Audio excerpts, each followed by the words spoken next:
శ్రీ గురుభ్యో నమః. శ్రీ మహాగణాధిపతయ నమః. శ్రీ సరస్వతి నమః. భక్తులారా, వ్యాస మహర్షి రచించిన మహాభారత ఇతిహాసం యథాతథంగా చెప్పుకున్నాం. ప్రతి శ్లోకం దాని అర్థం. ఇందులో భాగంగా నిన్నటి వరకు ఆది, సభ, అరణ్య, విరాట, ఉద్యోగ, భీష్మ, ద్రోణ, కర్ణ, శల్య, సౌప్తిక స్త్రీ పర్వాలనే 11 పర్వాలు పూర్తి చేసాం. 12వ శాంతి పర్వంలో 74 అధ్యాయాలు పూర్తి చేసాం. 75వ అధ్యాయంలో 4వ శ్లోకం వరకు చెప్పుకున్నాం. ఈ రోజున 5వ శ్లోకం నుండి కొనసాగిద్దాం. కొనసాగించే ముందు వ్యాస భగవాను ప్రార్థన చేసుకుందాం. వ్యాసాయ విష్ణు రూపాయ వ్యాసరూపాయ విష్ణవే నమో వై బ్రహ్మణి జయే వాసిష్ఠాయ నమో నమః.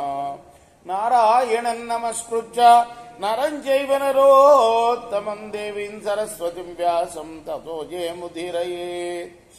సమర్థ సద్గురు సాయినాథ్ మహారాజ్ की जय. నిత్యముజ్యత దండస్య భవేన్ మృత్యురివారిషు నిహన్యా సర్వతో దస్యూన్ న కామాత్ కస్యచిత్ క్షమేత్. రాజు ఎప్పుడు కూడాను దండాన్ని ఎత్తి పట్టుకుని శత్రువుల పట్ల మృత్యువులా వ్యవహరించాలి. దొంగలను అన్ని వైపుల నుండి సంహరించాలి. స్వార్థంతో ఒక్క దుష్టుణ్ణి కూడా క్షమించకూడదు. ఎం హి ధర్మం చరంతిహ ప్రజారాజ్ఞా సురక్షిత చతుర్థం తస్య ధర్మస్య రాజా భారత విందతి. రాజు చేత ప్రజలు చక్కగా రక్షింపబడుతూ ఉంటే ఆ ప్రజల యొక్క ధర్మాచరణ యొక్క ఫలితం అందులో 4వ భాగం రాజు పొందుతాడు. యదధీతే యద్ధరాతి యజ్జుహోతి యదర్భతి రాజా చతుర్థ భాక్తస్య ప్రజాధర్మేణ పాలయా. అంతేకాదు ఆ ప్రజల యొక్క అధ్యయనం నుండి, దానం నుండి, హోమం నుండి, అర్చన నుండి కూడా 4వ భాగం రాజు పొందుతాడు. యద్రాష్ట్రే కుశలం కించిత్ రాజ్ఞో రక్షయతః ప్రజా చతుర్థం తస్య పాపస్య రాజా భారత విందతి. రాజు రక్షించే రాజ్యంలో ఎక్కడైనా ప్రజల క్షేమానికి గనక భంగం ఏర్పడితే ఆ పాపంలో 4వ వంతు రాజు పొందుతాడు. సుమా అప్యాహు సర్వమేవేతి భూయోర్ధమితి నిశ్చయ కర్మణ పృథివీపాల నృశంసో నృతవాగపి. కొంతమంది ఆ పాపం అంతా కూడా రాజు పొందుతాడని చెప్తారు. మరికొందరు సగం పొందుతారని కూడా చెప్తారు. కర్మను బట్టి క్రూరుడు, అసత్యవాది అయినప్పుడు కూడా ఇదే ఫలితం వర్తిస్తుంది. తాదృశాత్ కిల్బిషాద్ రాజా అంటే కేవలం అధర్మం ఆచరించే ఫలితమే కాకుండా అసత్యం మాట్లాడే ఫలితము, క్రూరత్వానికి పొందే ఫలితం కూడా రాజు 4వ వంతు పొందుతాట. తాదృశాత్ కిల్బిషాద్ రాజా శృణుయేన ప్రముచ్యతే ప్రత్యాహర్తుమశక్యం స్యాద్ ధనంచోరై హృతం యది తత్స్వకోశాత్ ప్రదేయం స్యాద్ అశక్తేనోపజీవితః. ఆ పాపం నుండి రాజు విముక్తి పొందే మార్గం చెప్తాను విను. దొంగలు అపహరించిన సొమ్ము తిరిగి వారి నుండి తీసుకోవడానికి సాధ్యం కాకపోతే ఆ ధనం దొంగలను అణచలేని రాజు తన కోశాగారం నుండి ఇవ్వాలి. సుమా ఇది ఇప్పుడు వర్తింపజేయటంలే కదా. వర్తింపజేస్తే ఎంత బాగుంటుంది కదా. డబ్బులు పోతే పోలీస్ స్టేషన్ వాళ్ళు ఇస్తున్నారా? ఇవ్వటలా. అవి వారి దగ్గర నుంచి, దొంగ దగ్గర నుంచి రికవర్ చేసి ఇవ్వకపోతేట ధనాగారం నుండి అంటే ట్రెజరీ నుంచి చెల్లించాలట రాజు. అంతేకాదు వాడు చేసిన పాపం, దొంగిలించే పాపంలో 4వ వంతు రాజుకు వస్తుందిట. సర్వవర్ణై సదారక్షం బ్రహ్మస్వం బ్రహ్మణాయుధ నస్తేయం విషయే తేనా యోపకుర్యా ద్విజాదిషు. అంటే ఆ పాపం పోవాలంటే అలా తన ధనాగారం నుండి రాజు చెల్లించాలట. దొంగిలించిన డబ్బు కనుక తిరిగి ఆ యజమానికి ఇవ్వలేకపోతే రాజు తన ధనాగారం నుంచి వస్తే అప్పుడు ఆ దొంగిలించిన దొంగడు చేసిన పాపం వీడికి సంక్రమించదట 4వ వంతు. సర్వవర్ణై సదా రక్షం బ్రహ్మస్వం బ్రహ్మణాయుధానశ్చేయం విషయేతేనా యోపకుర్యాద్ ద్విజాదిషు. అన్ని వర్ణాల వారు బ్రాహ్మణుని రక్షించినట్లే ఆయన ధనాన్ని కూడా రక్షించాలి. బ్రాహ్మణులకు అపకారం చేసే రాజు రాజ్యంలో ఉండకూడదు. బ్రహ్మస్వే రక్షమానేతు సర్వం భవతి రక్షితం తస్మాత్ తేషం ప్రసాదేన కృతకృత్యో భవే నృపా. బ్రాహ్మణుడి యొక్క సొమ్ము రక్షింపబడితే రాజ్యమంతా రక్షింపబడినట్లే. ఆ బ్రాహ్మణుడి యొక్క అనుగ్రహంతో రాజు కృతకృత్యుడవుతాడు. పర్జన్యమివ భూతాని మహాద్రుమమివ ద్విజ నరాస్తముపజీవంతి నృపం సర్వార్థ సాధకం. ఏ విధంగా అయితే ప్రాణులన్నీ పర్జన్యుని మీద ఆధారపడతాయి, అంతే కదా. ఆయన వర్షం కురిపిస్తే కదా చెట్లు పెరిగి పెద్దయి మనకు ఫలాలను ఇస్తాయి, మనం తింటాము. ఆ ఒడ్లు కానీ ఫలాలు కానీ మనం జీవించి ఉంటాం.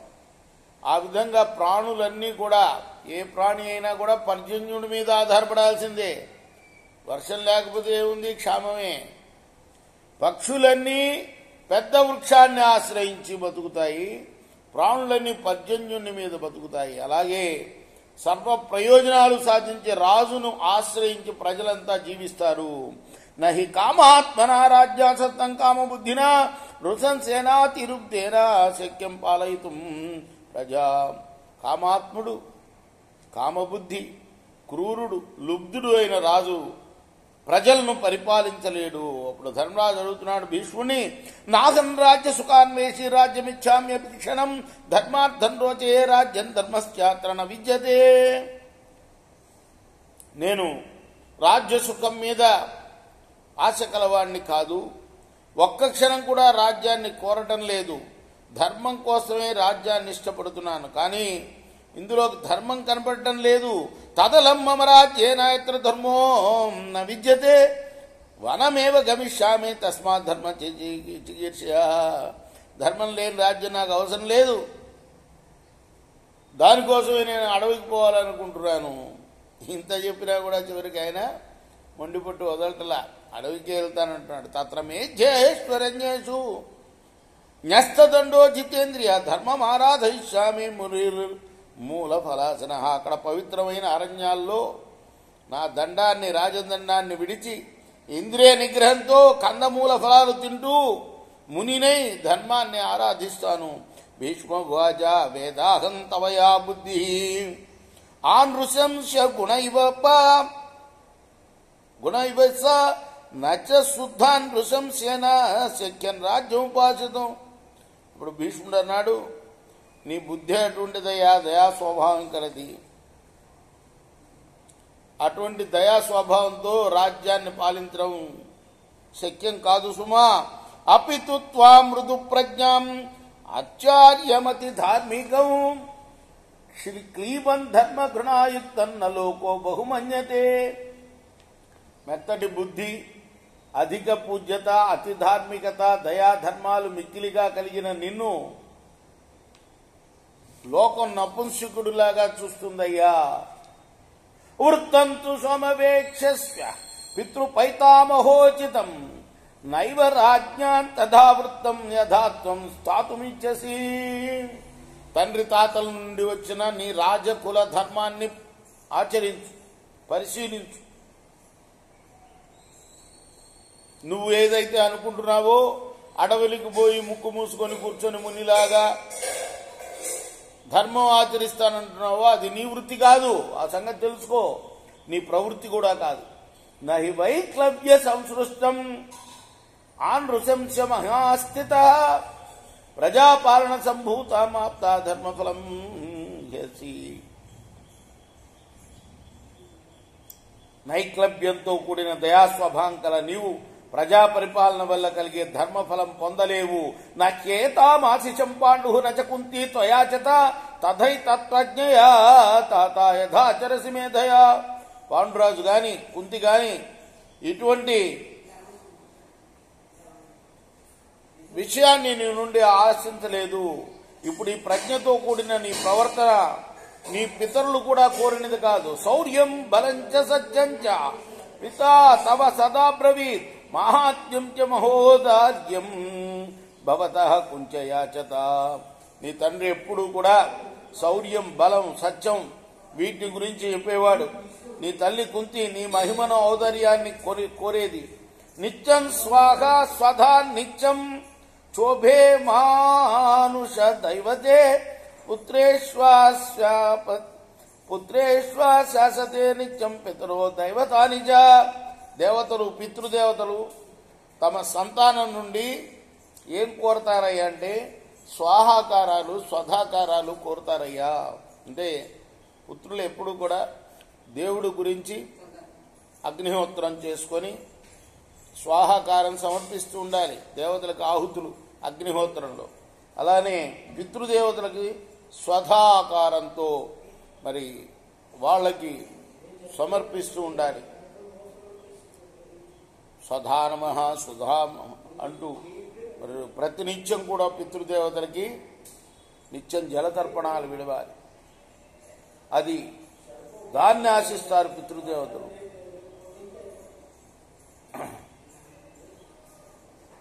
దానమచ్చైనం యజ్ఞం ప్రజానం పరిపాలనం ధర్మమే తదధర్మం వా జన్మనైవాభ్యజాయ. దానం వేదాధ్యయనం యజ్ఞం ప్రజలను పరిపాలించడం ఇవి ధర్మమైన అధర్మమైన నీకు జన్మతోనే వచ్చాయి. అవి కాలే దురిచయుక్తానాం వహతాం భారమాహితం సీదతామపి కౌంతేయ నకీర్తనివా. సీదతి తగిన కాలంలో అర్హుల మీద ఒక భారం పడితే అది వహించడం కష్టమైనా వాని కీర్తి మాత్రం తగ్గదు, చిరస్థాయిగా ఉంటుంది సుమా. సమంతతో వినియత నహత్య స్ఖలితో ఇహియ నిర్దోష కర్మవచన సిద్ధి కర్మణ ఏవస. ఇంద్రియాల్ని పూర్తిగా అదుపులో ఉంచుకున్నవాడు ఏ జారుబాటు లేకుండా కార్యభారం వహిస్తాడు.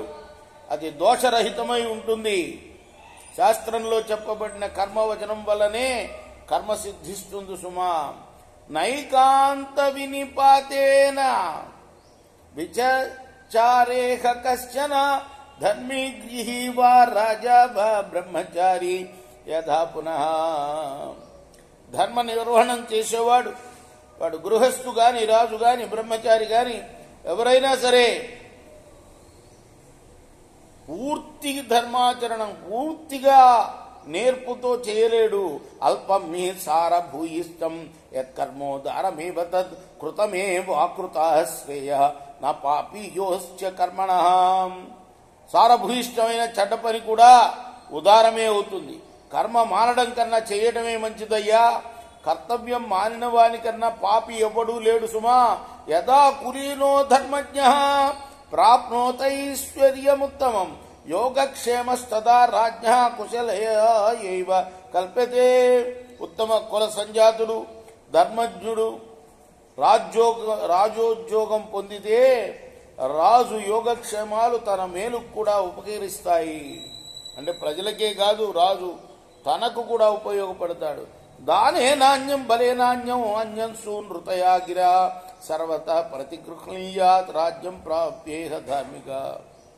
ఒకణ్ణి దానంతో, ఒకణ్ణి బలంతో, ఒకణ్ణి సత్యవాక్యంతో ఇలా వివిధ రూపాల్లో రాజ్యం పొందిన ధార్మికుడు అందరినీ వశపరుచుకోవాలి సుమా.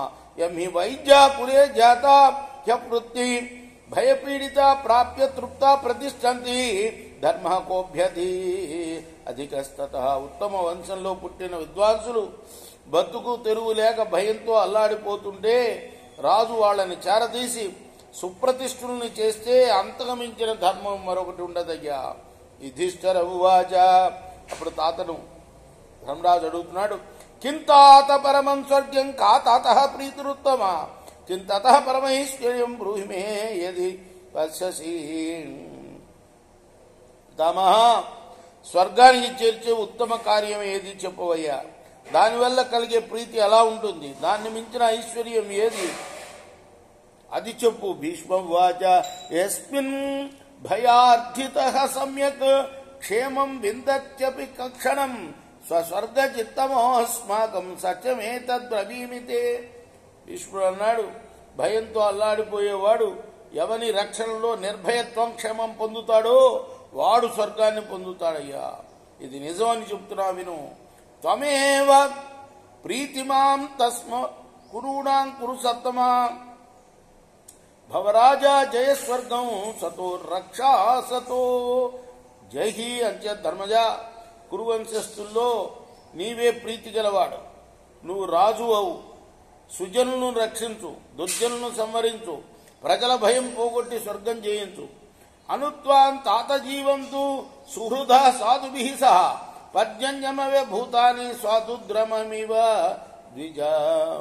రుచికరాలైన పళ్ళు గల చెట్టుని పక్షులన్నీ చేరతాయి. ప్రాణులన్నీ కూడాను ఆ మేఘుణ్ణి పర్జన్యుణ్ణి ఆశ్రయిస్తాయి. అలాగే స్నేహితులు సజ్జనులు నిన్ను ఆశ్రయించి జీవింతురుగాక. దుష్టం శూరం ప్రహర్తారాం అనృశంసం జితేంద్రియం వత్సలం సంవిభక్తారాం ఉపజీవంతి తం నర.